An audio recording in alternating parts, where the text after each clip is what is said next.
Now, with Matric exams starting today, Northwest University academic in the Faculty of Education, Dr. Judicial Sebatana, says matriculants must focus on the present and not on past shortcomings. And he joins us now to expand on these discussions and more. A very good evening to you, Dr. Sebatana. Thank you so much for your time. Today, Matric pupils across South Africa started what one would refer to as the end of their school careers in the 2024 final. Some were nervous, while others seemed at ease and pleased with how they prepared, listening to the package my colleague covered. But what are your insights when it comes to the readiness of the Matric learners for the class of 2024? With regards to, good evening, first, and with regards to the readiness, I think looking at the work which has been done, I think a lot of work actually has been done provincially, nationally, to ensure that there is success in these examinations. There has been curriculum coverage. Everything, actually, there has been programs which have been implemented to ensure that these learners are actually well prepared to take these examinations. As I know, in some schools, there's that situation where maybe the school underperformed in their past year, or rather in 2023, and even more effort is being given and supported to those schools to ensure that actually all the learners are able to participate and complete their matric or examination successfully. We heard Basic Education Minister Siviwe Gwahube speaking about how the class of 2024 entered grade 8 at the height of the COVID-19 pandemic, saying it was a disruption which had a lasting impact on their learning. What approach should those who perhaps feel that they may have not overcome those gaps in learning, what approach should they be taking as they sit for these exams? I know you made mention of the extra classes which were beneficial, but in terms of approach, what are some of the considerations? Indeed, I think having to do your grade 8 and 9, especially during COVID, I think it's quite it could be probably even be bad for the learners, because coming to think of it, you have to know that in grade 8 and 9, you actually do the real basic mathematics and sciences. So, and that's your platform to actually get to see the basics. So I think in such a situation, those learners, they still have these there are recorded lessons which are being provided for them to actually be able to see. Because sometimes when you are being taught by the same person over and over, it can be, I don't know if I could use the word boring, but when you are getting now a perspective from different angles and different people, it actually makes a difference, yes. You have spoken about perhaps bringing the matriculants who may be watching, or parents or guardians, just how should one think of these final exams? Because it can all become really overwhelming for some as they think of having to sit for these exams after preparing, and perhaps some feeling they haven't prepared as well as they should be preparing. When it comes to the breakdown, how much of the final mark of these exams counts for the final year?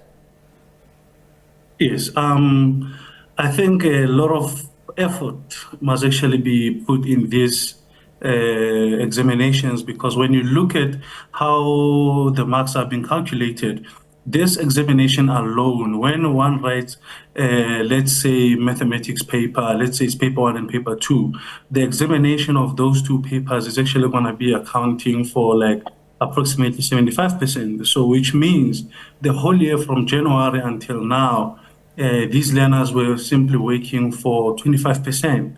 So there's still a chance to actually, maybe for instance, to revive themselves. If they put a lot of focus on these examinations, they will be able to make it. The same goes for physical sciences. So if the learner maybe have been doing not so good in the past 3 terms, it's not a problem. You might find out that they are 25%, that they may only account for 5% in a worst case scenario, but it's not yet over, because if they can just focus on these examinations by actually trying to look at how the examiner asks certain concepts and how the examiner prefers those concepts being answered, because we have past papers which are the Department of Basic Education make those available online freely, and the students can simply access those with the memorandum. So when a student looks at the question, the questioning and the answering of the question, it gives them a perspective. So they really should focus, they should just forget everything about now this year, because it doesn't count anymore. There's no need to probably cry over the spilled milk. This is the chance, this is their time which they can use to shine. I think even the learner who might have performed very badly during the year, it's possible that that learner can be in the flying colors by the end of the year in this examination. I like that. That's very encouraging indeed.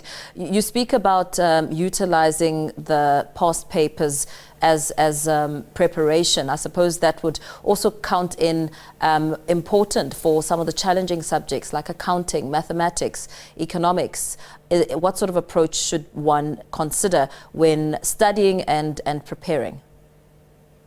Okay, I would lean towards maybe physical sciences a lot, because it's the subject which I taught my whole time as a teacher, and even now. When you look at these type of concepts which we discuss in physical sciences, I think arguably we can say that physical sciences is one of the difficult subjects which we have in our schools. Now, when we deal with these subjects, they don't only ask difficult things. So it gives allowance for learners even who might still be interested in science but are struggling. So when dealing with these question papers, firstly, learners should work hard in trying to grasp the definitions, because in the question paper you'll find is about maybe 4 or 5 definitions. They ask them what is free fall, they ask them. So all those definitions, they have to know definitions. And then when you go to laws, we have laws which examiner will say, state this law in words. The learner must be able to state those laws. And when you check these definitions and these laws, and you check how much they make in the paper, you might actually find out they even make something like, let's say, 15 to 20 marks. Now, after that, we have calculations which we know now becomes much more difficult in terms of our learners. We know that English is not their first language, and the paper is in English language. Therefore, we have to know that the way the question paper is structured, it has you find out that in maybe, for instance, paper 1 in the physics paper, you know, maybe question 2, it will be on this topic. And therefore, in this topic, there is formula sheet at the back. You have to be able to put that equation, even if you may not know how to calculate. And being able to even substitute on that formula is even more critical.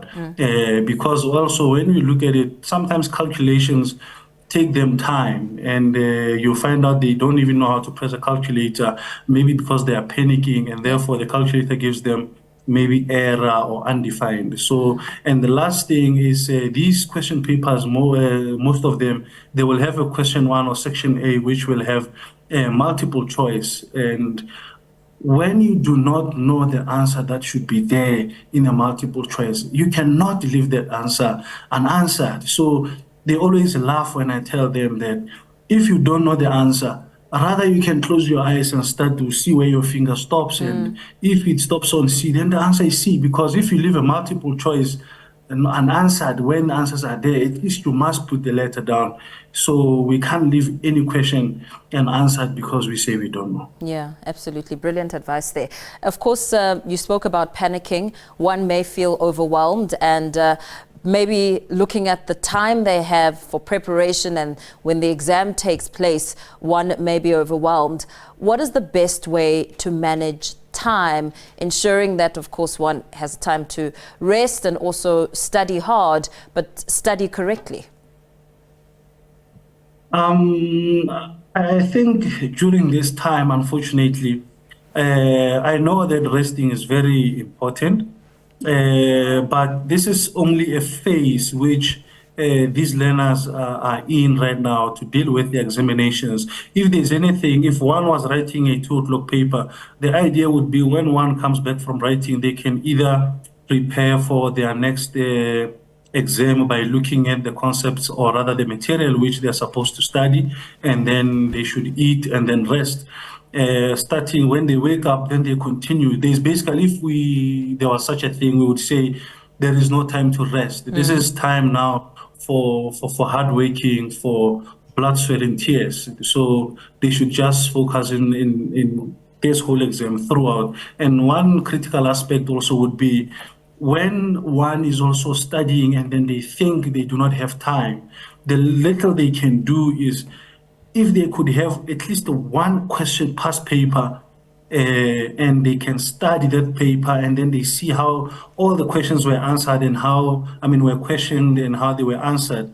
If we could use the word maybe sometimes cramming, if the person knows that this is how this question should be answered, and now when they go write the exam, imagine you studied a whole paper and you know it like you know yourself, and now that paper appears in the exam.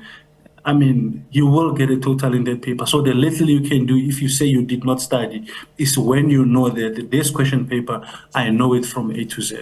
If it appears there, no questions will be wrongly answered. Very well. Thank you so much for your time.